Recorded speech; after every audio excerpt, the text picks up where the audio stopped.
falar de um assunto novo dentro da nossa disciplina, ainda na parte de hidráulica, tá? A gente vai dar prosseguimento. Nas aulas anteriores, a gente trabalhou um pouquinho sobre associação de tubulações, né? Nós compreendemos um pouquinho como fazer.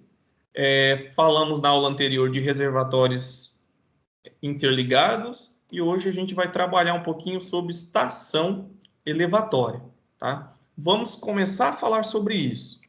Portanto, essa aula ela vai englobar inicialmente alguns conceitos sobre bombas. Deixa eu só tentar conectar aqui ó, a mesinha e a gente fala aqui. Está fora do... Por isso que não está funcionando o meu point. E apareceu. Então, essa parte da aula a gente vai falar um pouquinho sobre bombas, mais a nível de conhecimento sobre as classificações, tá? E algumas características de funcionamento da bomba centrífuga, que é uma das principais utilizadas por nós engenheiros aí. O conceito de cavitação, curva de carga e NPSH. Então, a aula de hoje a gente vai começar a falar um pouquinho sobre a estação elevatória. O que é uma estação elevatória? Na aula anterior, a gente falou de reservatórios interligados. Os reservatórios interligados acontece quando o fluido ele se comunica com o sistema, né? Ou seja, ele é escoado para o sistema devido a um desnível. Então, a água, por exemplo, né, ela flui naturalmente desse ponto mais alto para o ponto mais baixo, numa necessidade de nenhum elemento motor aqui para realizar esse bombeamento, certo? Este é um caso de estação de reservatórios interligados, que foi assunto da aula anterior. Na situação de hoje, nós estamos analisando uma situação em que nós precisamos fazer com que o fluido saia de uma cota topográfica mais baixa, ou seja, inferior, ou seja, o nosso reservatório está a um nível menor do que o ponto que nós desejamos levá-lo. Então, a gente tem que vencer, né, essa cota topográfica, essa barreira aqui, que é a barreira de pressão, ou seja, nós precisamos vencer essa barreira potencial de pressão que é devido ao desnível, tá? E o sistema que a gente dá nome para esse tipo de configuração é a estação elevatória, ok? A estação elevatória, ela é compreendida em três partes, tá? Nós temos a primeira parte que é a tubulação de sucção, que compreende todos os componentes da rede, singularidades, conexões, válvulas, tubulações, que estão antes, né, aqui da sucção da bomba. Então, aqui nós temos uma bomba, tá? E tudo isso aqui a gente dá o nome, né, de componente de sucção, a parte da sucção da bomba, ok? E temos a bomba propriamente dita, que é esse elemento aqui, que a gente vai falar sobre ele hoje, a bomba. E a terceira parte, né, que é a tubulação de recalque.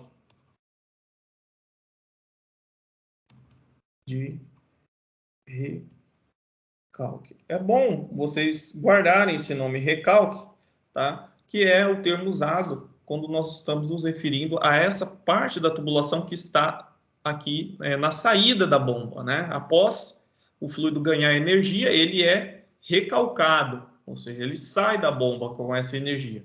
E todos os componentes da rede ou da instalação que estão após esse ponto, a gente chama de tubulação de recalque, tá? A gente vai estudar na estação elevatória a partir desses três pontos, tá? Da tubulação de sucção, da bomba e dessa parte do recalque, ok? Então, hoje a gente vai falar um pouquinho sobre a bomba. Quando a gente está trabalhando sobre bombas, existe todo um curso de engenharia, né, voltado para esse tipo de equipamento ou máquina, tá? As bombas, elas compreendem uma classe de máquina que a gente diz máquina de fluxo, tá? As máquinas de fluxo podem ser compreendidas como máquinas de fluxo de deslocamento positivo, vamos ver aqui para esse lado, e máquinas de fluxo que a gente dá o nome de turbomáquinas, tá? As turbomáquinas. As turbomáquinas compreendem em duas classes, assim como as máquinas de deslocamento positivo. Tá? Só um adendo aqui. Eu acabei falando máquinas de fluxo como sendo a classe geral, mas na verdade são máquinas de fluido, tá?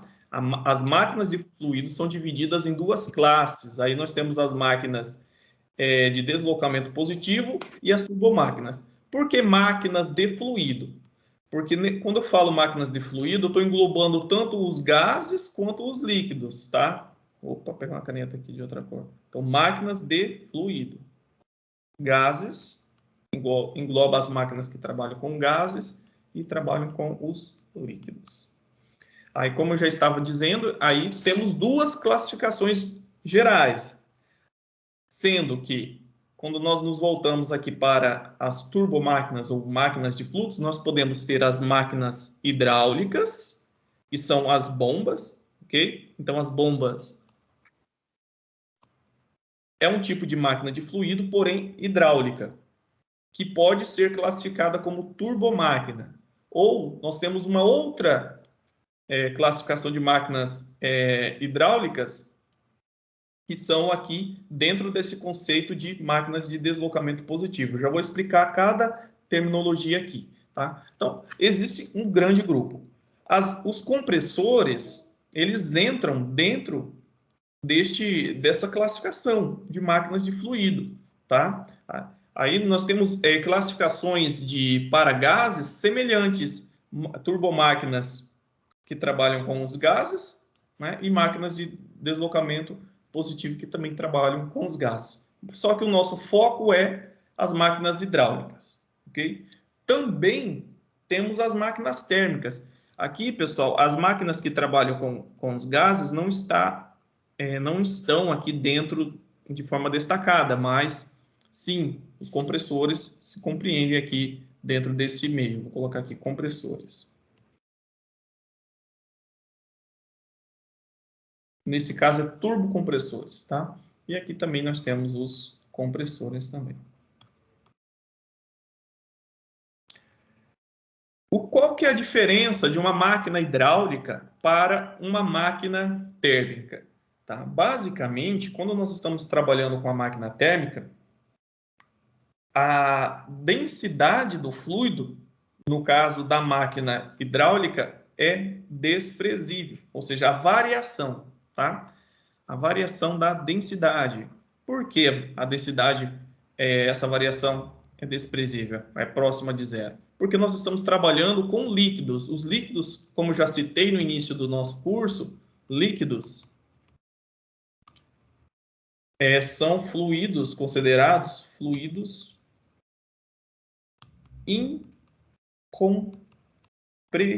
incompressíveis. O que é um fluido incompressível? É que o seu volume, tá? O volume não varia com aplicação de uma força externa. Ou seja, se você tem um recipiente, tá?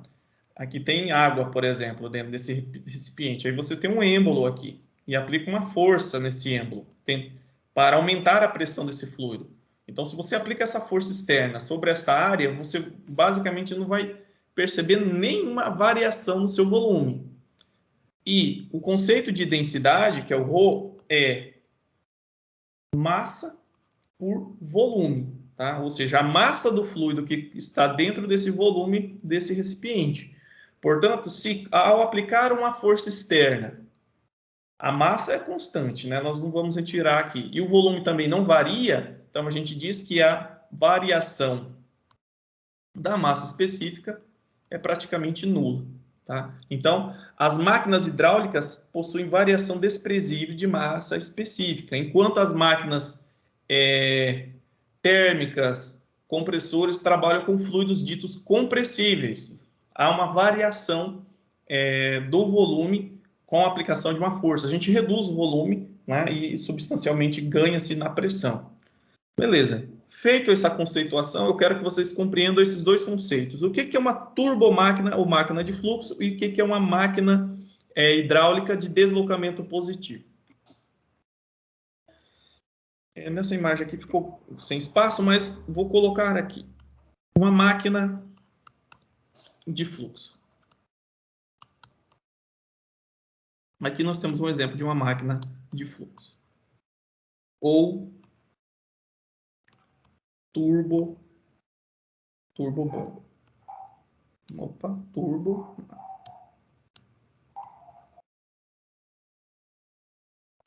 Vou colocar assim, turbomáquina.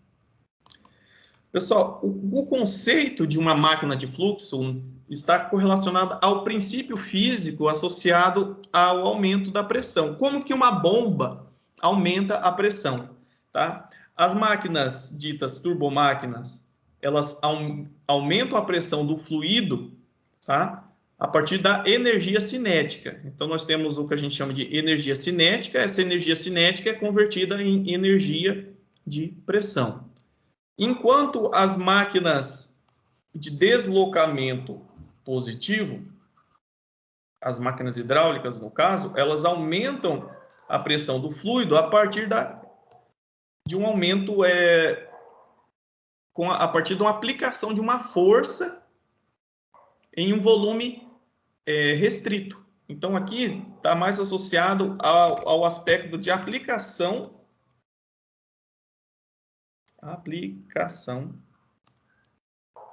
de uma força compressiva. Como assim, professor? Aqui a gente pode encontrar aquelas bombas de pistão, tá? Onde você vai comprimir o fluido, você vai aplicar uma força tentando reduzir esse volume, e com isso você ganha, né, em pressão, tá? Então, está esse princípio, você aplica uma força compressiva no fluido, e assim você ganha em pressão. Máquina de deslocamento positivo é o conceito dessas máquinas que tem esse princípio. A gente vai ver um pouquinho sobre cada uma delas. E as máquinas hidráulicas ou turbomáquinas, máquinas de fluxo, a gente acelera esse fluido. Então, a gente vai ter um elemento que a gente chama de rotor ou impelidor. Tá? Nós vamos ter um rotor que gira, e esse giro ele vai ganhar energia cinética e, de acordo com a estrutura da máquina hidráulica, você vai reduzir essa velocidade, vai desacelerar esse fluido, e por um princípio físico você vai converter essa energia cinética em energia de pressão. Você não está aplicando uma força compressiva, simplesmente é uma conversão de uma energia em outra a partir desse processo, que é um pouco complexo da gente entender a física por trás, tá? Mas é uma conversão de energia cinética. Essa máquina aqui é a máquina de fluxo. A gente também pode dar o nome de bomba centrífuga, tá? Aqui nós temos o nosso rotor, que é o elemento principal, e a estrutura externa da nossa bomba, tá? Que é a nossa carcaça da estrutura, que a gente também dá o nome da sua cavidade interna de voluta, tá? Internamente é a voluta, que tem um formato de um caracol, que é propositalmente pensado. Portanto, o bocal de sucção aqui, no caso, é uma bomba centrífuga radial, porque o fluido ele entra axialmente, né, e sai radialmente, tá? E no caso, o fluido ele é succionado aqui por essas entradas, e já temos as pás do rotor que aceleram esse fluxo e joga ele aqui para a parte da voluta. E à medida que o fluido ele vai se movendo por essa voluta, ele vai tendo um ganho de pressão. Okay? A gente vai desacelerando esse fluido e essa energia vai se convertendo em energia de pressão e sai aqui na descarga. Pessoal, uma coisa que é importante entender. A bomba, a máquina hidráulica, compreende apenas este elemento. Tá? Mas para que este elemento funcione, né, a gente precisa realizar trabalho. Tá? O trabalho ele depende de uma fonte de potência. Portanto, nós temos aqui a ponta de eixo. Essa ponta de eixo ela pode ser alimentada por um motor elétrico, pode ser um motor a combustão, ou pode ser por uma força mecânica de outra origem, por exemplo, a roda d'água em questão, tá? Ou uma tração animal. Mas as fontes de potência é por um motor elétrico ou por um motor a combustão. Então, a bomba em si, tanto de deslocamento positivo quanto turbomáquina, ela converte, né, o trabalho mecânico em energia hidráulica. Essa é a definição mais sutil a respeito. E a bomba centrífuga, né, acelera o fluido e depois, devido à constituição da carcaça, vai reduzindo a velocidade e vai ganhando pressão por um conceito físico, que a gente não vai detalhar aqui nessa disciplina. Beleza? Este aqui é um exemplo de uma centrífuga radial. Aqui é outro exemplo, tá? Também é uma centrífuga radial, nós estamos vendo o corte, tá? O fluido ele entra por aqui e sai radialmente por aqui. Aqui está a ponta de eixo, que está conectada a uma fonte motora que está aqui. Tá? Aqui nós temos dois mancais de apoio desse elemento. É um exemplo.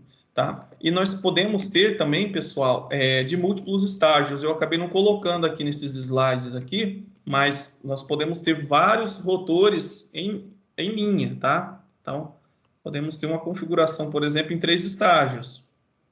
Uma configuração em que nós temos um rotor, ele dá um ganho de pressão e essa pressão alimenta o segundo rotor, que vai, por sua vez, aumentar mais um pouco a pressão do fluido e assim vai, e no final ele sai com a pressão muito maior que uma única bomba.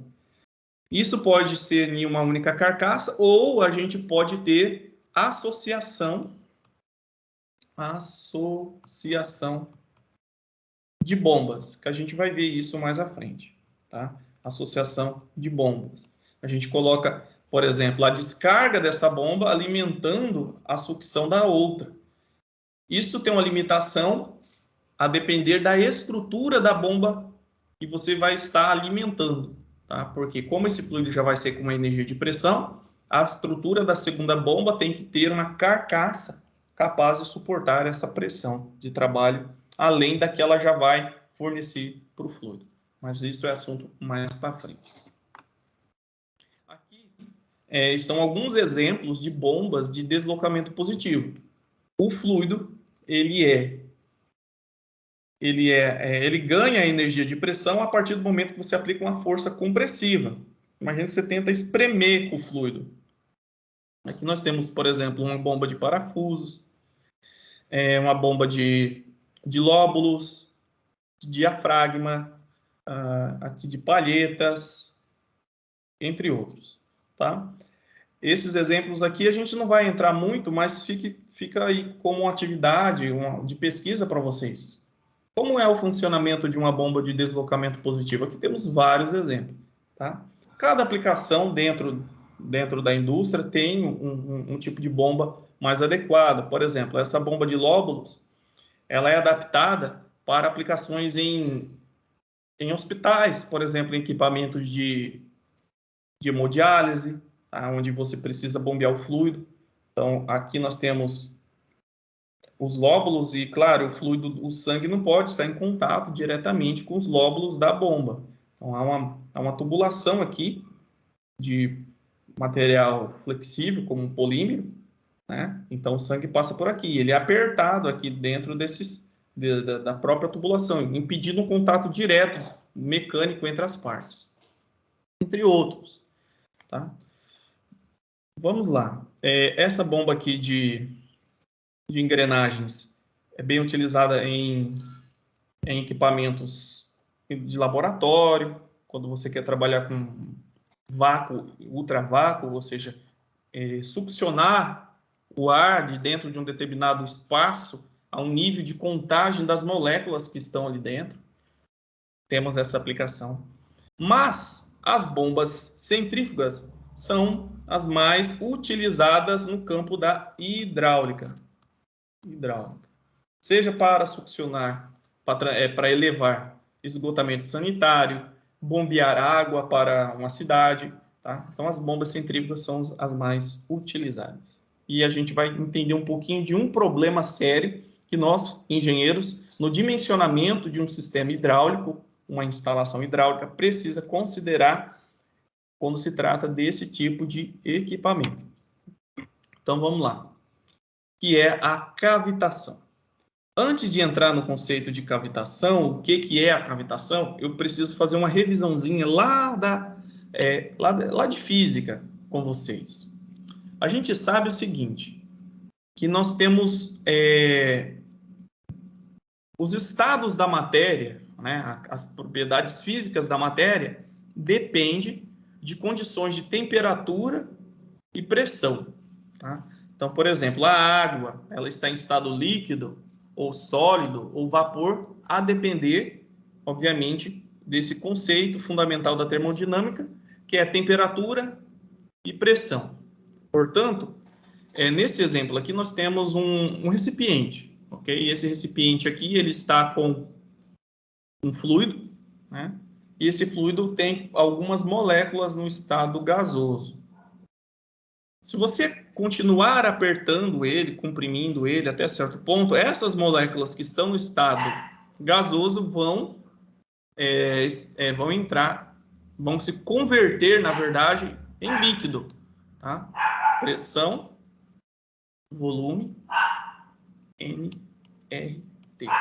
Tá? Essa equaçãozinha aqui é a equação de Clapeyron, que ela correlaciona a pressão, o volume e a temperatura do fluido, tá? Essas aqui são constantes e relacionadas ao fluido. Constante universal dos gases. Imagine um gás ideal, tá? Pressão dividido pela temperatura é igual a nRT, que é uma constante, essa parcela aqui. Ok, mas a gente pode perceber da seguinte forma. Se eu mantenho o volume constante, imagina que esse volume aqui é constante. Se eu aumento demasiadamente a temperatura do fluido, o que a gente vai perceber? A pressão interna do recipiente, por ser diretamente proporcional à temperatura, também vai aumentar. Se eu mantenho o volume constante e aumento a pressão, a gente vai observar um aumento da temperatura. Tá? E se eu continuar aumentando a pressão e reduzindo o volume, eu vou mudar o estado da matéria e, sobretudo, também ter um ganho de temperatura do fluido. Mas não é isso que eu gostaria de... Nossa, esse negócio aqui travou. Não é isso que eu gostaria de comentar com vocês diretamente. Mas é mais uma revisão, né? Que a matéria, os estados da matéria, dependem da temperatura, da pressão e também do volume em questão. Mas quando a gente vai falar do fenômeno cavitação, tem uma temperatura que a gente chama temperatura de vapor e outra propriedade que é a pressão de vapor, que também vocês vão encontrar temperatura de saturação e pressão, saturação e pressão de saturação, que são sinônimos, que estão correlacionados à condição que o fluido, que a água bombeada vai apresentar na sucção da sua bomba. Tá? Então, na sucção da bomba, a água ela tem uma temperatura, né, e está a uma determinada pressão. Se a gente atingir o que a gente chama de temperatura de vapor e pressão de vapor na sucção da bomba, a água que estava líquida, ela vai se converter em água no estado de vapor, tá? Naquela temperatura. É isso que a gente quer evitar. Por quê? Esse vapor, ele vai gerar bolhas na entrada da bomba e vai ser carregado para dentro. Lá dentro da bomba, a gente vai ter um aumento dessa pressão, tá? O aumento dessa pressão. E o que vai acontecer? O vapor vai voltar a ser água. Na hora que ele volta, ele vai implodir essa bolha, tá? e vai gerar ondas de choque que vão danificar a estrutura. Então, é importante a gente evitar que a água, né, ela atinja, sobretudo naquela temperatura que a gente está bombeando, né, a pressão de vapor. A pressão de vapor é uma propriedade termodinâmica e varia conforme a temperatura, tá? Elas são dependentes entre si. Um exemplo mais didático de como a gente enxerga isso é o caso da temperatura em que a água vaporiza a pressão atmosférica. Como assim? A pressão atmosférica, pessoal, ela está em torno aí de 101 quilopascal. Está mais ou menos aqui, ó, nesse ponto. Então, aqui nós estamos a pressão. Se vocês estão a temperatura ambiente em torno de 35 graus, mais ou menos, vocês vão observar que a água é líquida. Então, tranquilo, pressão atmosférica. Mas imagine que vocês coloquem essa numa panela, né, e leva para o fogo. Aí você aumenta a temperatura para 100 graus Celsius. Aqui. A gente vai chegar nesse ponto aqui, ó. Nesse ponto, que é o ponto em que a água ela está no estado em que ela está mudando de fase, né? Ela começa a converter o líquido em vapor. Tá? Essa aqui a gente chama de linha de saturação do fluido. Se vocês aumentarem um pouco mais a temperatura, né, e deixar permanecer, a gente vai observar que todo o líquido vai virar vapor. Na temperatura ambiente, por exemplo, aqui em torno de 35 graus, a pressão para que o fluido vire vapor tem que ser uma pressão bem baixa. Ó. Bem baixa. Menos de 20 quilopascal. À medida que a gente vai aumentando a temperatura, por exemplo, o fluido ele pode virar vapor a pressões menores. As pressões menores. O caso da panela de pressão, por exemplo, a gente quer fazer o contrário. A gente quer fazer com que a água demore mais tempo para virar vapor. Tá? Porque a gente quer que ela ganhe mais energia. Ela vire vapor, né, a uma temperatura muito mais elevada. Por exemplo, se a gente aumentar a pressão da panela de pressão, né, que no caso, a gente pressuriza o fluido a 140 kPa, ele vai virar vapor apenas, olhando aqui no fluido, né? Então, aqui, ó, acima de 110 graus. Então, ganha-se 10 graus de temperatura, você reduz o tempo de cozimento. Mas voltando para o nosso caso da bomba, a gente quer que haja a pressão do fluido na entrada, né, na temperatura em que a gente está bombeando, ela seja maior. A pressão na entrada do fluido tem que ser maior que a pressão de vapor para aquela temperatura que você está trabalhando. Porque a gente não quer que essas bolhas vão para dentro da bomba, tá?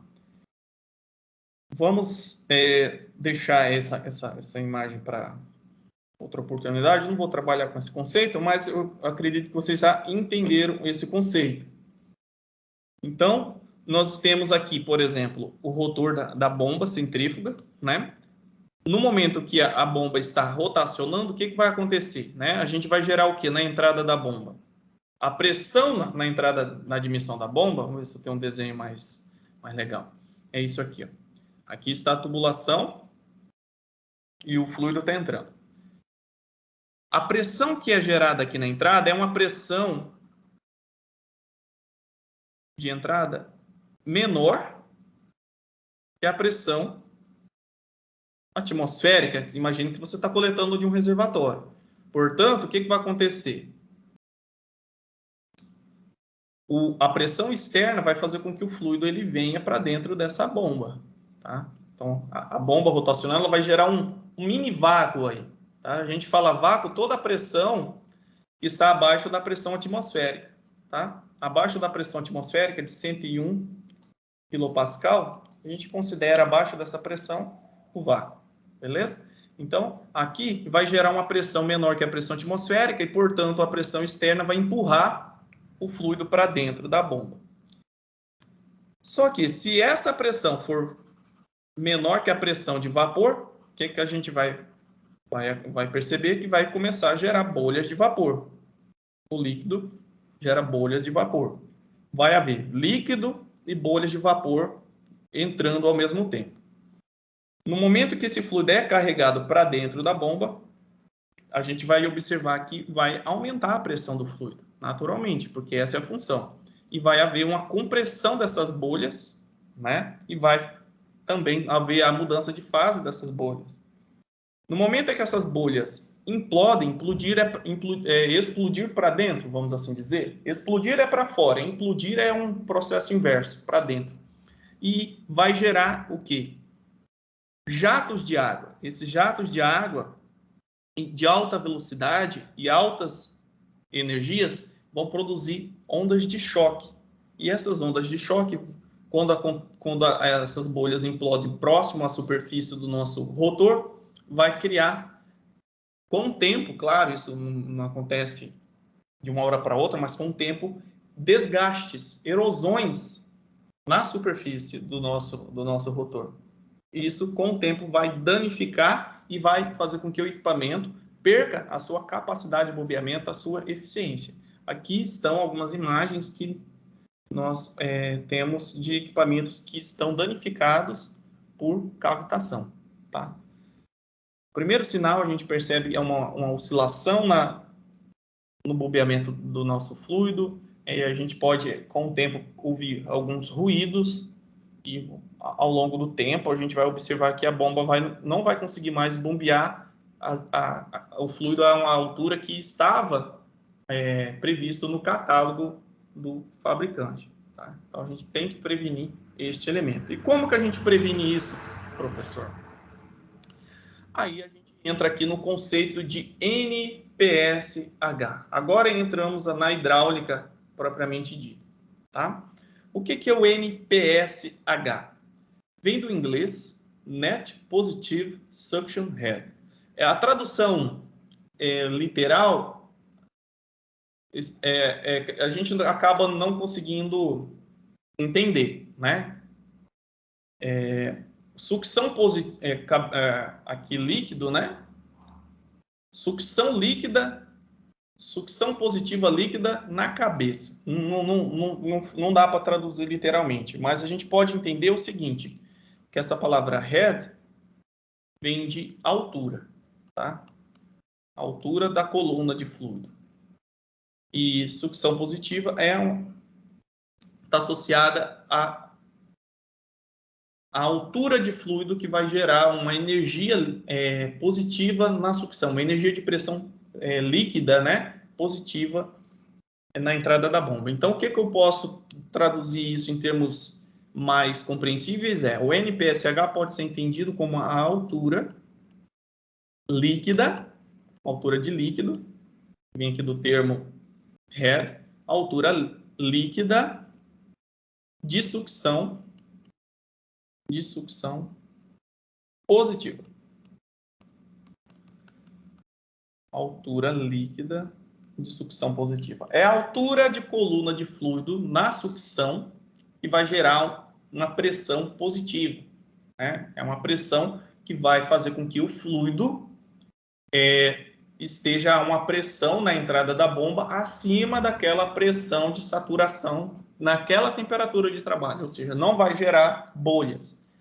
Tá? Existem dois NPSH. Tá? Nós temos o que a gente chama disponível, que vocês vão encontrar como NPSH-D,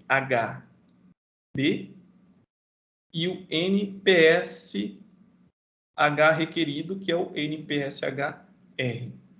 Qual que é a diferença? Um é determinado pelo fabricante. O outro, vocês, engenheiros, precisam calcular para poder escolher a bomba correta para aquele sistema. Tá? Ou você já tem uma bomba e precisa dimensionar o sistema, ou seja, a sua instalação hidráulica de acordo com a característica daquela bomba. Vamos definir aqui o que é o NPSH disponível em termos gerais. disponível. É a disponibilidade de energia que o fluido possui na sucção da bomba. Isso aqui é feito pelo engenheiro. Engenheiro. Então, o engenheiro que determinou, que construiu uma instalação, né, ele vai fazer a instalação de forma que ela produza, né, uma disponibilidade de energia positiva. Isso aqui, pessoal, o NPSH disponível depende apenas da sua instalação. Unicamente da instalação hidráulica, tá? Das tubulações, das conexões, do nível do reservatório, se o reservatório ele tem uma pressão, se ele está a um nível acima da sucção da sua bomba, se está abaixo, tá? Tudo isso influencia nesse NPSH disponível. É uma decisão de engenharia. Já o requerido, ou NPSH-R, é uma característica da bomba. É obtida experimentalmente pelo fabricante, ok? Eu não vou entrar em detalhes sobre como isso é determinado, mas existe uma bancada de teste, tá? É feita uma bancada de teste, onde essa bomba é montada, você vai fazer variações desse sistema de instalação antes da bomba. Então, a bomba está aqui. Aqui é a sucção. Então, aqui nós temos várias configurações de tubulação. Tá? Conexões, T, curvas. Vai se variando isso aqui, tá? O que está antes da bomba, que é a nossa instalação. Então, ele mexe no NPSH disponível, ou seja, da instalação da bomba, e vai verificando o comportamento da vazão. Tá?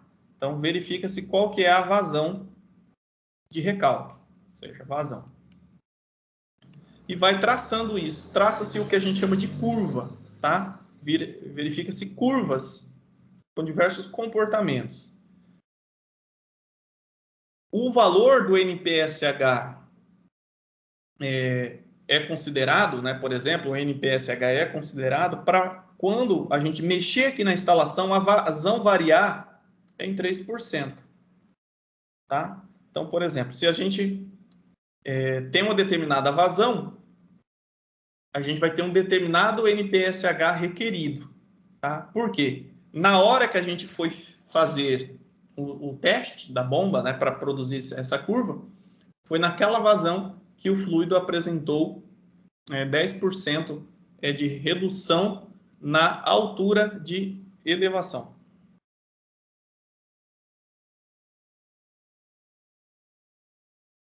O que é a altura de elevação? É o H, que é a altura de coluna de fluido que aquela bomba consegue elevar. Voltando aqui só para explicar, tá? O NPSH requerido, ele é feito em uma bancada de teste, seguindo normas experimentais. Então, o que se faz? Fixa-se, né, a rotação da bomba, o Wzinho aqui, portanto, a rotação é constante, e só mexe na instalação. E a gente vai observar a vazão que está saindo aqui. Ok? Mantenha-se aí uma vazão considerada constante. Ok? Então, mantenha-se constante a vazão e a rotação. Quando a bomba apresenta uma variação de 3% na altura de elevação, em relação aí à operação livre de qualquer cavitação, a gente vai setar para aquela situação de vazão o que a gente chama de NPSH requerido. Tá? Eu vou mostrar essa curva para vocês mais à frente. Mas antes disso, vamos trabalhar nisso aqui, que é o que vocês vão precisar. Aqui está a curva que eu citei para vocês, tá? Cada curva dessa aqui, ó, é para um tamanho de rotor de bomba. Para esse fabricante aqui, tá? Ele produz rotores de diversos diâmetros. Rotores é o elemento rotativo da bomba centrífuga, tá? Então, para cada tipo de rotor, aqui está cortando aqui, né? Mas essas curvas aqui é para tipos diferentes. Então, a gente tem aqui no eixo X a vazão, Tá? A vazão que apresentou aquela variação de 3% na altura de elevação, e aqui está os valores, tá? Desse NPSH. Aqui estão em várias unidades, ó, em metros de coluna de água, em pés, em PSI e em quilograma-força. Então, vai depender da escala que você quer. Geralmente, a gente vai trabalhar com NPSH em metros de coluna de fluido. Então, por exemplo, imagine que você vá bombear um fluido a uma vazão de 34 metros cúbicos por hora, usando uma bomba com esse rotor aqui. Não está especificado, mas é esse rotor. Portanto, a bomba requer, na sua entrada, tá, no mínimo disponível 4 metros de coluna de fluido de energia. Tá? Essa é a altura líquida na entrada da bomba. Pessoal, vocês estão entendendo o que eu estou explicando? Eu cheguei atrasado na aula, professor. Chegou atrasado na aula. Eu fiquei apanhando no meu computador aqui. Aqui tá de boa, professor. Então tá bom. Ô, professor, então, eu estou entendendo. Só que é o seguinte, ótimo. na prática, eu já passei por esse problema de cavitação e eu não consegui solucionar o problema, não. Eu tive que diminuir a vazão de saída. Aí resolveu. Vamos trabalhar um pouquinho a respeito disso daqui a pouco. Eu vou mostrar a equação e você chegou numa resposta, que é uma das formas de trabalhar com isso. Então, na prática, você vai escolher uma bomba centrífuga, né? Que vai atender a vazão de trabalho sua. E vai, claro, obviamente, aplicar uma margem de segurança para futuras ampliações. E você vai observar que para aquela vazão de trabalho, na sucção, ou seja, na entrada da bomba, tem que ter disponível, no mínimo, 4 metros de coluna de fluido, porque a bomba requer. Então, requerido vem da bomba. A bomba requer aquilo. Porque se for abaixo daquilo ali, vai gerar bolhas. Ok? Então, como que a gente vai calcular o disponível antes da bomba para saber se é compatível com o requerido? Aí temos que aplicar a equação de energia, aquela equação de Bernoulli, ok? A equação de Bernoulli é aplicada na sucção da bomba, tá? Ou seja, do reservatório de coleta até a sucção da bomba. Então, é feito o cálculo da equação de Bernoulli. E, para isso, a gente vai ter o nosso NPSH disponível. Em termos técnicos, né, vamos ler. Né, refere-se à diferença entre a pressão absoluta de estagnação na sucção da bomba e a pressão de vapor do fluido. Pressão de estagnação da bomba é esse conceito. Qual que é a pressão, a carga de pressão que a gente tem na entrada da bomba e a carga cinética que a gente tem na entrada da bomba, menos a pressão de vapor do fluido naquela temperatura. Tá? Então, isso aqui vem da equação de Bernoulli. Carga de pressão, se esse fluido é pressurizado ou não. Tá? Se essa pressão advém de uma coluna de fluido. Se esse fluido ele já tem uma determinada velocidade ou não na entrada. Tá? Menos, somando essas duas cargas de energia, né? E subtraindo delas a pressão de vapor, este é o nosso NPSH disponível da sua instalação, tá? Vamos aplicar isso num exemplo e a gente vai ver um pouquinho. Como eu citei, é característico da instalação, independe da bomba. Então, isso aqui só está ligado à sua instalação. Nós temos duas situações práticas, pessoal, de configuração, tá? Nós temos o que a gente diz de bomba afogada ou bomba não afogada, tá? Ou de sucção negativa. Qual que é a diferença entre uma e outra? Nessas imagens a gente já consegue observar. Bomba afogada quer dizer que a sucção da bomba ela está abaixo do nível do reservatório. Portanto, há uma coluna de fluido acima desse nível da sucção. Então, esse aqui é o caso de bomba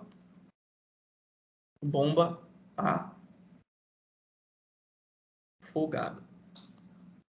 Então, o reservatório ele está alto, então você tem uma energia aqui, tá? Na sucção, já devido a essa coluna de fluido. Portanto, a gente também chama, tá, de bomba de sucção positiva. Bomba afogada ou bomba de sucção positiva. E também nós temos esse caso aqui, que é a bomba de sucção negativa, ou não afogada, tá? Bomba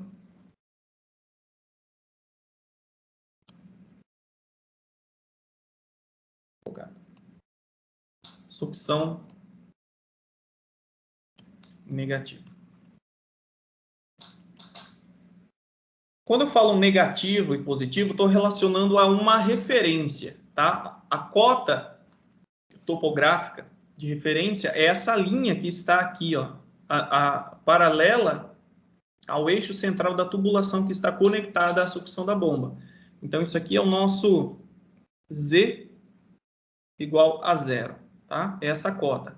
Para cima de Z é positivo. O nosso Z é positivo. E para baixo é negativo. Portanto, se o reservatório está abaixo da linha de sucção, a gente diz que é uma sucção negativa. Nesse caso aqui, sucção positiva. Ou, de forma mais prática, né, a bomba está afogada, a bomba não está afogada, vem dessa definição. Vamos ter que encontrar a equação do NPSH, que vai depender dessas configurações. Como está a tubulação antes dessa bomba? Tá? Independente se é afogado ou não, a gente precisa aplicar aquela equação de Bernoulli na nossa estrutura. O que a equação de Bernoulli fala? Né? Se a gente aplica ela, o fluido está escoando, né, dentro de uma tubulação. A gente vai ter o ponto de análise, né, o ponto 1 e o ponto S aqui. Tá? Se a gente tiver uma condição de fluido ideal, se a gente soma as cargas de energia na entrada aqui, nesse ponto e nesse ponto, no final, essa subtração, na verdade, né? Porque, na verdade, é assim, né? Nós temos a parcela no ponto 2 e a parcela de energia no ponto 1. Quando o fluido é ideal, isso aqui é igual a isso aqui. Mas, se a gente aplica num fluido real, a gente vai observar que quando esse termo vem para cá, né, ele vai vir negativo. Então, é por isso que tem essa expressão aqui, menos essa. Essa aqui é nesse ponto S e isso aqui é nesse ponto 1. Se a gente fizer a subtração dessa carga de energia aqui, menos essa carga de energia aqui, a gente vai ter uma diferença. Isso aqui é maior do que isso aqui. Por quê? Porque ao longo do percurso há perdas, tá?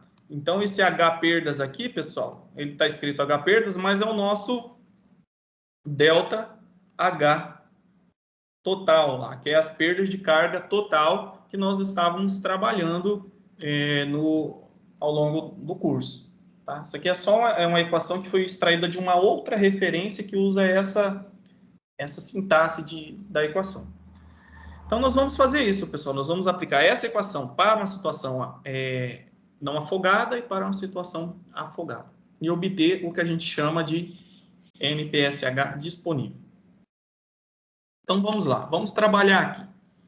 A gente vai fazer algumas considerações de acordo com a característica desse sistema. Primeira coisa, se a gente está coletando o fluido de um reservatório aberto, a pressão 1 aqui, ela é igual à pressão da atmosfera, tá? Pressão atmosférica. Se caso você está coletando de um reservatório com pressão diferente da pressão atmosférica, seria a sua pressão 1, mas ele está aberto, pressão atmosférica. Se esse reservatório ele tem uma dimensão suficientemente grande, a ponto desse nível dele aqui, ó, variar muito pouco, ou a gente pode considerar a velocidade de variação próxima de zero, ou seja, a ponto de que a nossa velocidade 1 é zero, a gente vai ter uma situação que imagine coletando a água de um lago, né?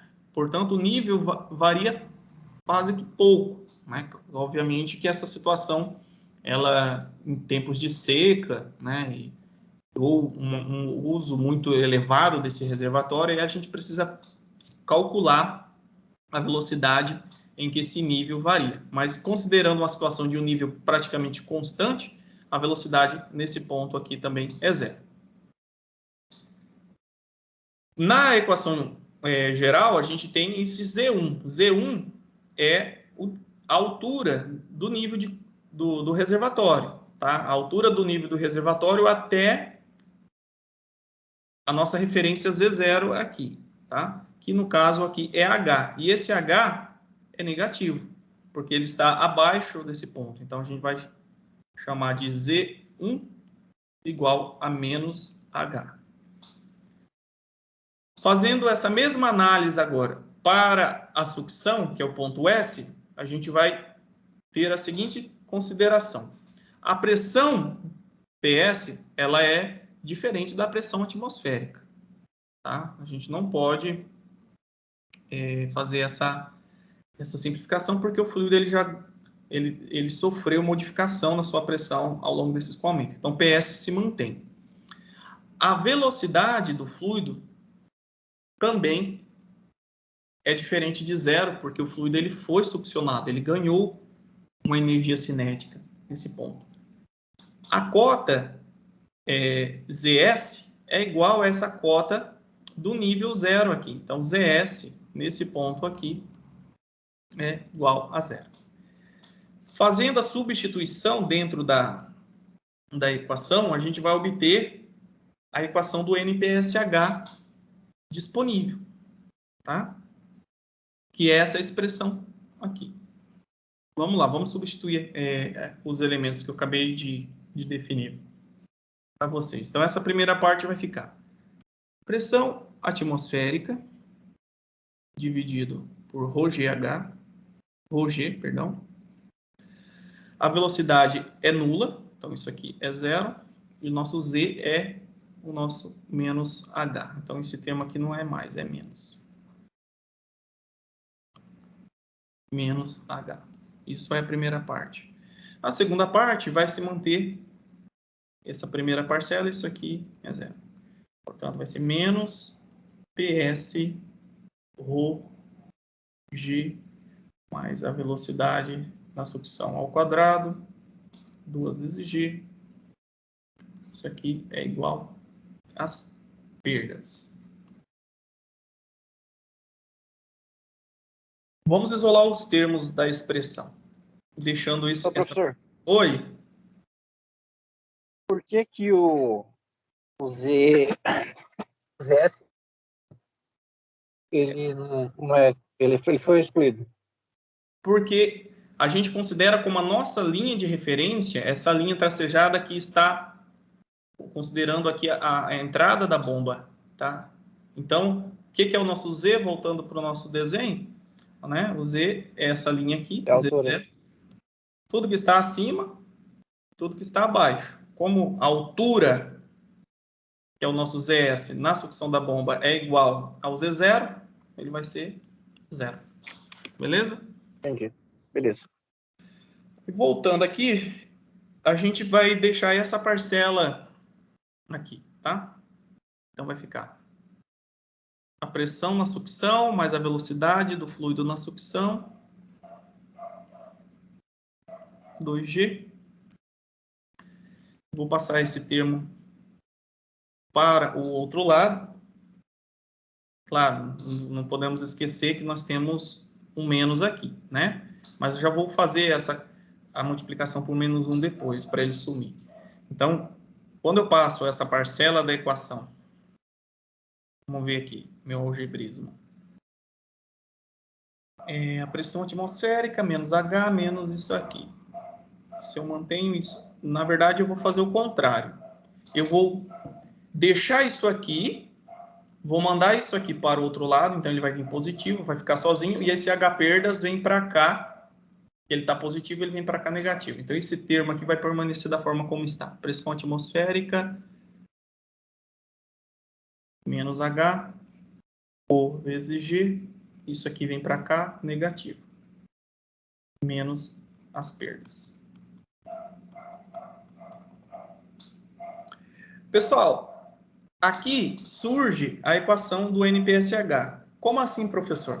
Ó, na equação geral, a gente tem essa expressão que fala a energia que está disponível na sucção da bomba. É as cargas de energia. Isso aqui é a energia, né, a carga de energia aqui a nível do reservatório. Tá? Qual que é o conceito de energia na sucção da bomba? É a energia disponível na sucção da bomba. É o conceito de NPSH. Então, esse termo aqui a gente substitui. NPSH é o disponível na sucção da bomba. Então, essa parcela aqui. E os demais correspondem à equação que vai permitir que a gente calcule. Tá? Essa parcela de energia. Pressão atmosférica sobre ρ vezes G, menos H perdas. Pessoal, essa é a expressão do NPSH. Vocês, como engenheiros, para uma tubulação, para uma instalação hidráulica cuja sucção é negativa, precisam utilizar essa equação. Aí, não sei qual que é a situação do José, que ele disse que a bomba, ela estava com problema de cavitação e não sabia como resolver, e ele mexeu na vazão, né? Onde está a vazão aqui, né? Por exemplo, a gente quer um NPSH disponível maior, tá? A gente considera em torno de 10 a 15% maior que o NPSH requerido pela bomba, né? Para que a gente garanta que não vai gerar condição de vapor. Então, o que a gente pode fazer? Imagina que seu sistema está com cavitação, então você quer resolver o problema. Você tem que olhar para essa equação e verificar em que você pode mexer. Então, você tem apenas uma única coisa que contribui para o aumento do NPSH de forma direta, que é essa parcela aqui. Ó. Quanto maior a pressão no seu reservatório, na coleta, maior é o NPSH disponível. Mas você não vai, muitas vezes, ter condições de pressurizar o reservatório. É inviável, né? Então, isso aqui acaba sendo tecnicamente inviável. O H. Quanto maior esse H, ou seja, quanto mais baixo for o nível desse reservatório, maior vai ser o desconto no NPSH disponível, ou seja, menor vai ser o seu NPSH porque ele é negativo. Isso no caso de uma sucção negativa. Beleza? Então, o que a gente pode fazer? Será que é viável eu elevar um pouco esse reservatório, em vez de ele estar abaixo, eu elevá-lo? Porque se eu diminuo esse desnível, que é esse H aqui, eu tendo a aumentar o meu NPSH disponíveis. Aí eu analiso, será que vai ser o suficiente? Vai ser maior que o requerido pela bomba? Se for, você já consegue resolver a questão da cavitação. Se não, tem que partir para outra parte do processo, que é analisar as perdas. Aqui, pessoal, entra as perdas de carga, o nosso ΔH localizado, devido às curvas, ter restrições, o diâmetro, tá, da tubulação também entra nessas perdas. Tá? Se você tiver uma redução de diâmetro dessa tubulação, então tem que verificar isso. E nas perdas de carga distribuída. A perda de carga distribuída está associada ao diâmetro, então a gente não pode ter diâmetros de tubulação pequenos demais aqui. Portanto, quanto menor o diâmetro, maior é essa perda de carga. Por quê? A perda de carga ela vai influenciar na dissipação dessa energia da entrada. E a vazão, onde ela entra? Né? Basta voltar aqui, vou voltar, vamos ver se eu tenho a equação aqui. Acho que eu já trouxe, eu trouxe um exemplo aqui. Trouxe já no exemplo que a gente vai trabalhar. Essa é a equação da perda de carga total, né? Nós temos aqui a equação geral. A vazão ela entra aqui, pessoal. Ela sai da equação da velocidade, né? A gente viu a equação de Darcy, né? A equação de Darcy ela usa, em vez de usar a vazão, ela associa a velocidade. Mas aqui a gente vai trabalhar com a vazão, que é um parâmetro técnico para nós. Então a vazão ela está diretamente associada às perdas, ainda numa razão quadrática. Quanto maior a vazão, maior é a perda de carga. Isso numa proporção elevada ao quadrado. Com relação à área dessa tubulação aqui, ó, a área, quanto maior a área da tubulação, menor é a perda de carga, uma razão quadrática. Então, tubulações de áreas muito pequenas tendem a ser aqui o nosso denominador pequeno, então, portanto, isso aqui está dividido por uma coisa pequena e o nosso número aqui é grande. Então, nós podemos mexer no diâmetro da tubulação, mexer na vazão que nós queremos bombear. Isso a gente pode observar o comportamento do NPSH nesses gráficos, que é as curvas características. Aqui, ó, a gente observa que quanto maior a vazão, aqui é o NPSH requerido da bomba, quanto maior a vazão, maior é o NPSH requerido pela bomba. Tá? Essas são algumas decisões de engenharia que nós precisamos respeitar. Vamos analisar do ponto de vista agora, pessoal. Se você não tiverem dúvidas, eu gostaria que perguntassem, mas por enquanto acredito que está claro. Como fica a equação?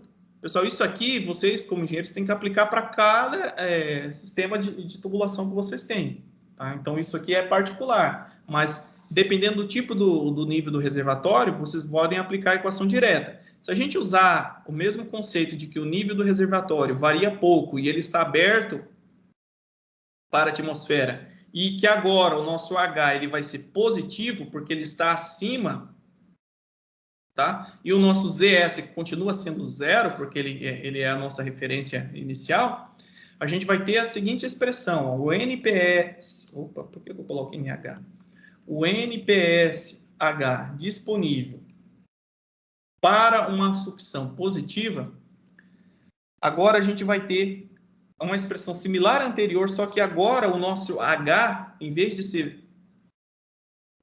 algo negativo, ele vai ser positivo para a nossa bomba. Né? Quanto maior mais alto esse reservatório, maior é a coluna de fluido que tem aqui, maior é a energia que nós vamos ter na sucção. Então, vamos ter a pressão atmosférica sobre ρ vezes G, mais o H, aí menos, obviamente, as perdas.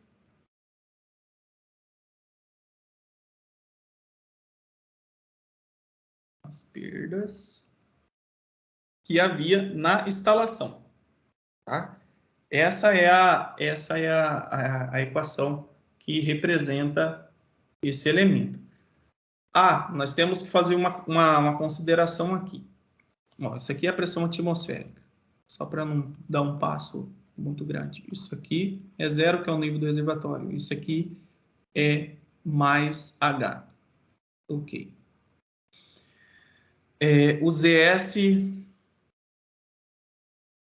ele é o caso aqui, ele é zero. Portanto, nós vamos ter esse termo. A pressão da sucção. Ok. É isso mesmo. Essa é a equação do NPSH na condição de sucção positiva. E o que a gente observa?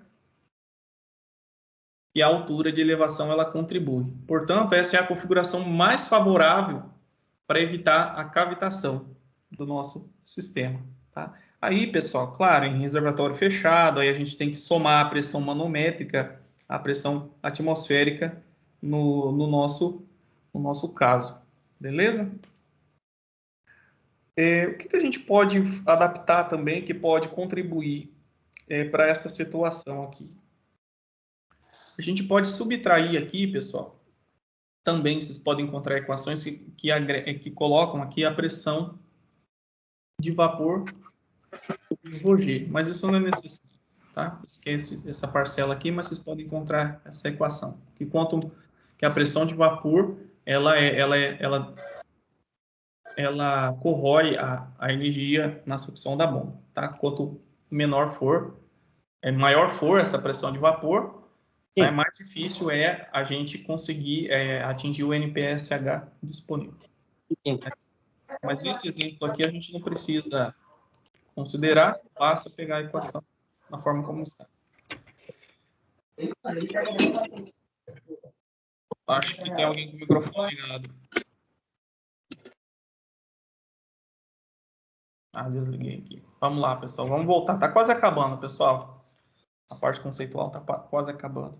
Então, o que eu gostaria de finalizar com os senhores é essa parte teórica tá associada a isso. Vocês vão procurar no catálogo, né, e verificar o NPSH requerido da sua bomba e projetar a sua instalação com um NPSH disponível mínimo, tá, superior a 10 a 15%. Tá? Então, por exemplo, se o NPSH da sua bomba for de 30, é o requerido, né? O seu tem que estar de 10 a 15% maior que esse valor aqui, tá bom? 33 a 34,5 metro de valor.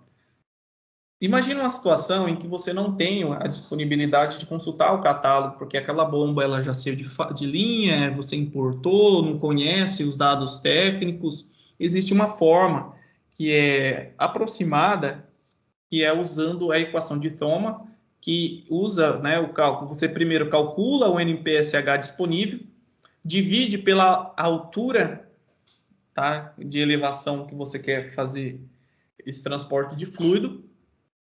A razão entre esses dois vai ser o seu coeficiente de Thoma e você vai denominar de NPSH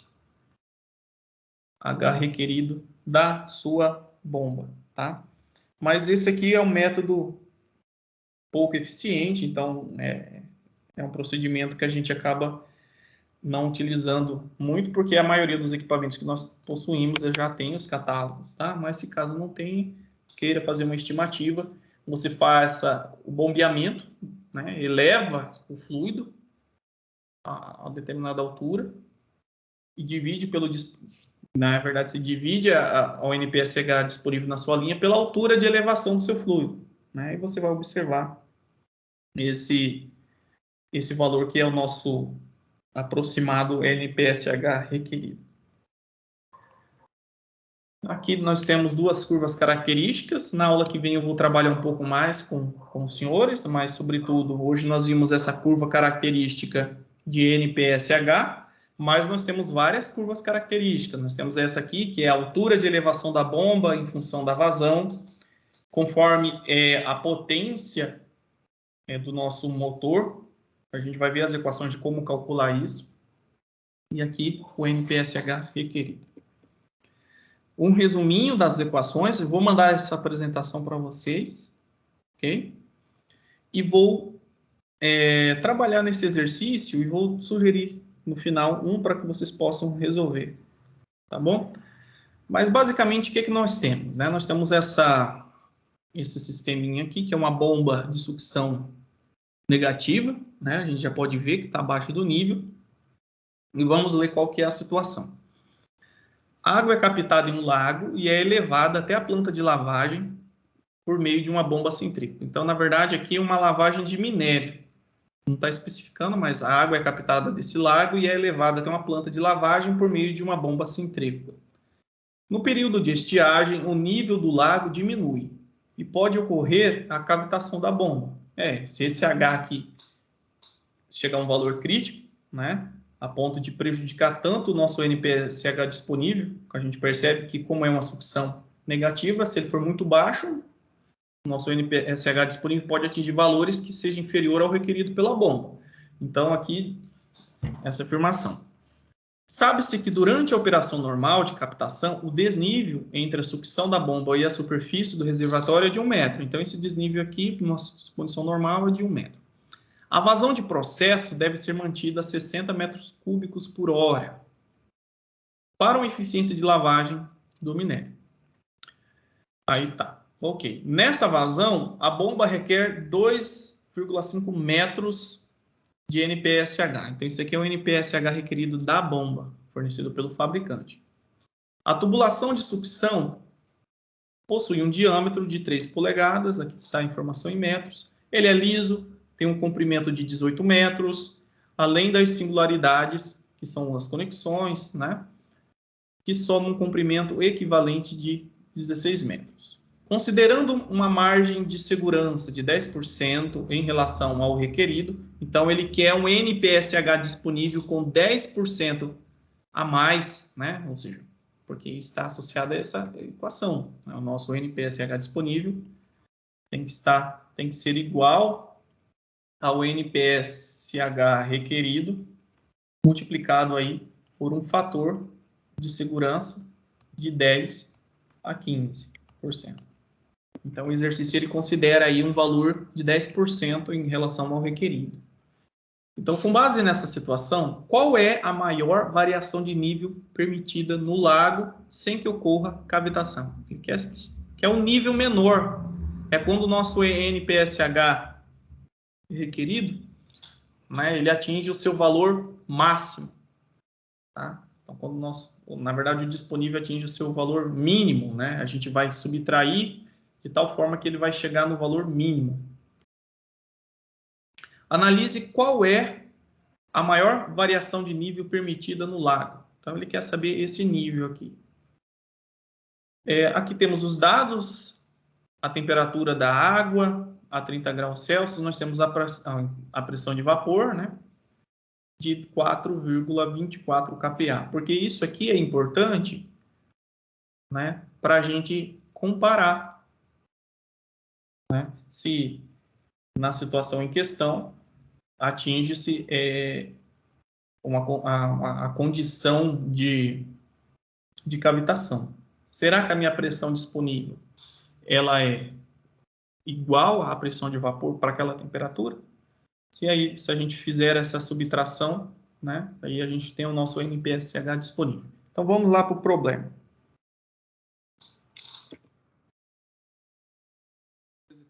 Não comentei para os senhores é que na hora que a gente fez o cálculo, isso aqui, ó, é a energia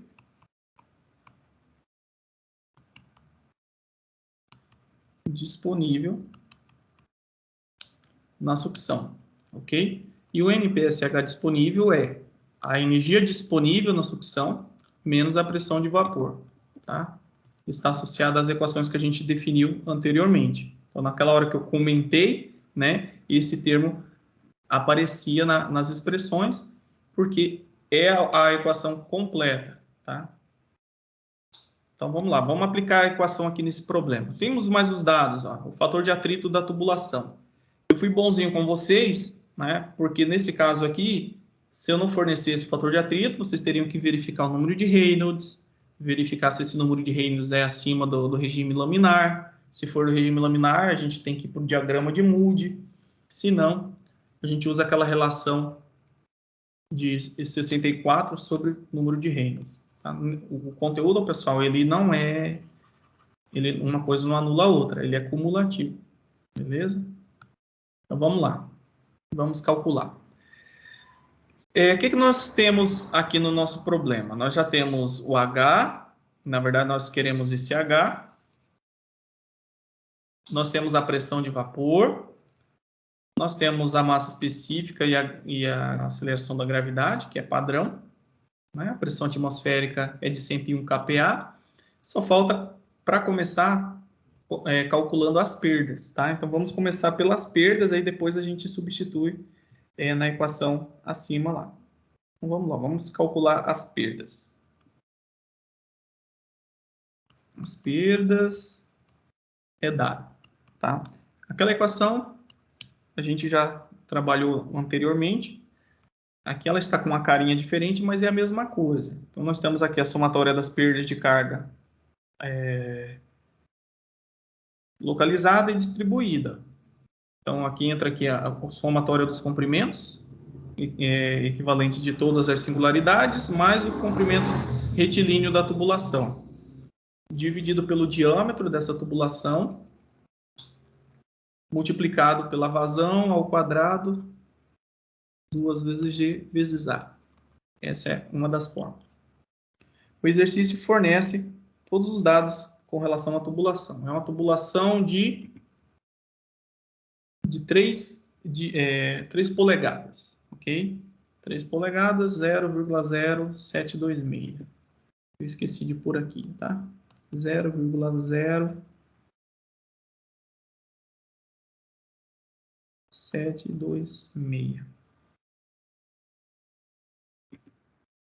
Isso, metros. Isso é o diâmetro interno da tubulação. Então, vamos jogar na equaçãozinha aqui. O fator de atrito é de 0,014, foi dado, tá? Com relação aos comprimentos equivalentes das tubulações das singularidades, 16 metros. Aqui nós temos o comprimento retilíneo, que é de 18 metros. A vazão foi fornecida 60 metros cúbicos. Aqui eu não posso esquecer de dividir pelo diâmetro, 0,0726. 2 vezes a gravidade, vou considerar 10 metros por segundo, aproximadamente, né? O que mais? Aqui, pessoal, temos uma questão de conversão, que a gente está analisando a gravidade, eu coloquei 10, mas o exercício está pedindo 9,81. E a gravidade está em metros por segundo ao quadrado. Aqui tem uma questão de conversão. Eu não posso simplesmente jogar a vazão em 60 metros cúbicos por hora. Eu tenho que converter em metros cúbicos por segundo. Basta saber que uma hora tem 3.600 segundos. Então, isso aqui é igual a 60 dividido por 3.600. Aí eu já vou obter o valor em metros cúbicos por segundo. Okay? Então, aqui eu vou colocar aqui 60 dividido por 3.600 ao quadrado. Vou considerar 9,81 como aceleração da gravidade. A área também está ao quadrado na equação. Isso mesmo. A área de uma tubulação circular, né, é π. Fiz o diâmetro dessa tubulação ao quadrado, 0,0726. Isso aqui não vai caber, vou fazer aqui no cantinho.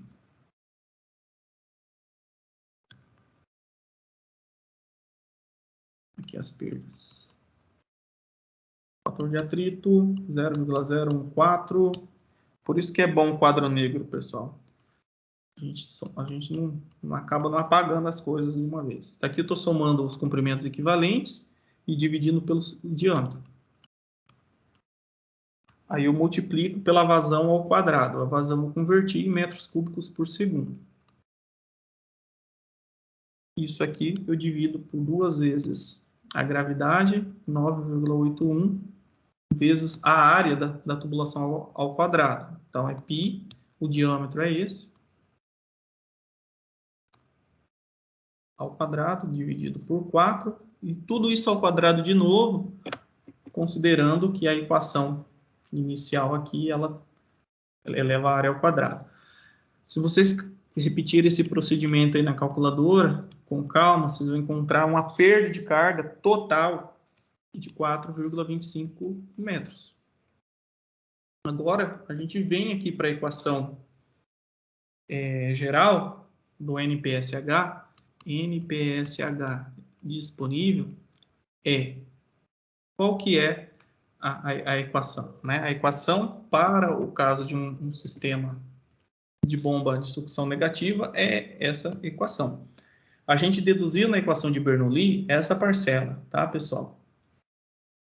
Aí nós temos que subtrair a pressão de vapor, porque aí sim, tá? Aí a gente encontra o NPSH disponível, tá? Aí a gente tem que subtrair, não pode esquecer. Vamos lá. Pressão atmosférica sobre ρ vezes G menos... deixa eu pegar a equaçãozinha aqui, eu tenho uma colinha aqui, porque é muita equação para lembrar. Menos o Hzinho, né? aí menos as perdas que a gente tem, aí menos a pressão de vapor, que a gente não pode esquecer. Pressão de vapor sobre 2 ρg.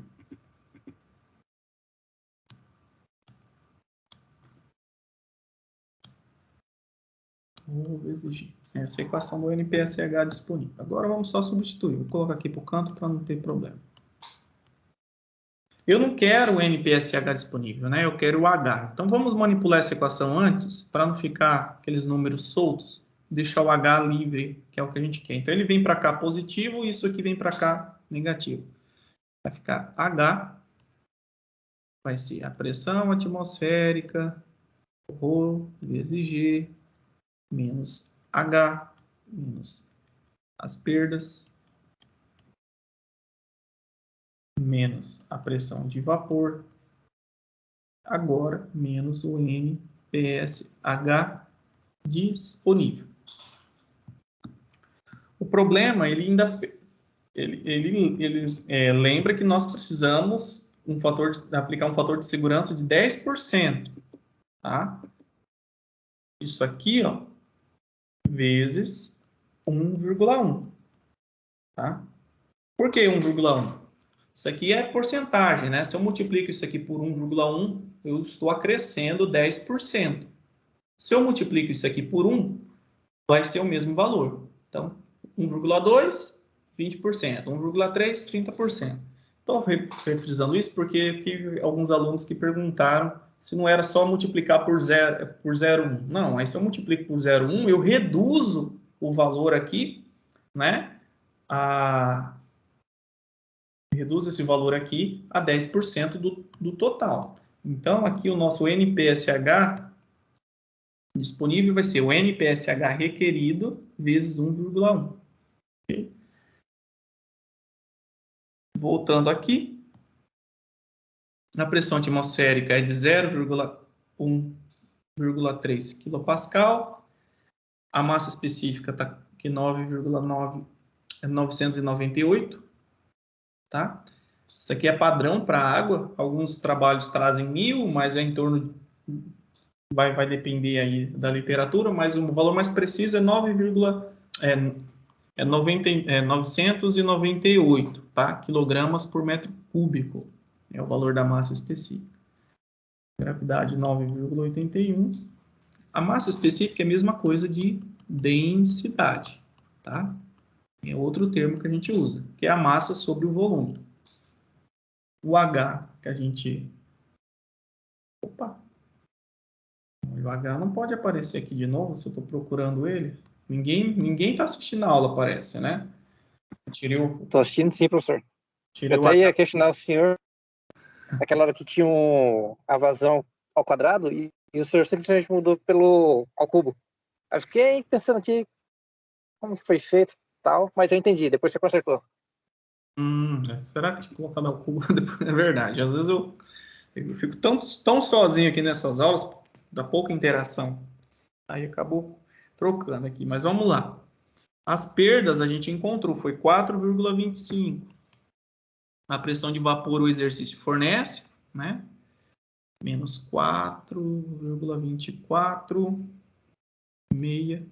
A massa específica continua a mesma coisa, 998 vezes 9,81. É um exercício trabalhoso em termos só de resolução, mas não é difícil, depois que você pega o conceito. O NPSH requerido para essa bomba, vamos voltar aqui no enunciado, é de 2,25. Aí aplicando o fator de ampliação, vezes 1,1. Resolvendo isso, 2,90 metros. Essa é a situação crítica, tá? Então eu posso abaixar o meu reservatório, além desse 1 metro, né? Na verdade, aqui o menor nível desse ponto aqui em 2,9 metros. É o valor mínimo. Na verdade, é o valor máximo, né? O valor máximo. Eu tenho que reduzir aqui 1,9. Então, eu posso abaixar mais 1,9 em relação à operação normal, sem que ocorra cavitação. Ou seja, o reservatório pode atingir a altura máxima em relação à sucção de 2,9 metros. Quando fala a altura máxima, né, mas a gente está considerando aqui uma situação de que a altura é tanto para cima, né, que é positiva, e aqui a altura para baixo, que é negativa. Então, eu posso abaixar até 2,9 metros no geral, certo? Mas considerando uma operação normal, que é de 1 metro, eu posso reduzir mais 1,9 metros nesse nível, que ainda assim eu vou estar dentro da condição de não cavitação. Acima de 2,9 metros, né, aí a gente já vai estar numa situação de cavitação. Esse é o exercício. Aí, pessoal, se não tiver dúvida, vou deixar no grupo uma atividade valendo 500 pontos para a próxima semana. Tá? Então, vocês têm até a próxima quarta-feira para enviar. Aí, na aula que vem, a gente vai falar um pouquinho mais sobre curvas características de bomba. Aí eu vou resolver mais uns 2, 3 exercícios para que vocês possam sair mais preparados aí em direção à nossa avaliação que vai acontecer na outra semana. Alguém está com dúvidas? Luciano, Vitor, Márcio?